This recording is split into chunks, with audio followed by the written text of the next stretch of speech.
The 119 Infantry Battalion, Territorial Army, Assam, in line with the efforts of the nation and the Indian Army towards green earth, has been on the forefront of environment preservation.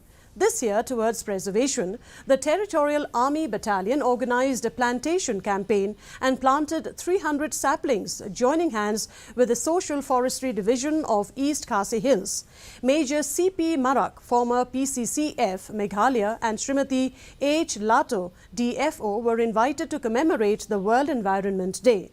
All the soldiers and officers participated with zeal and enthusiasm.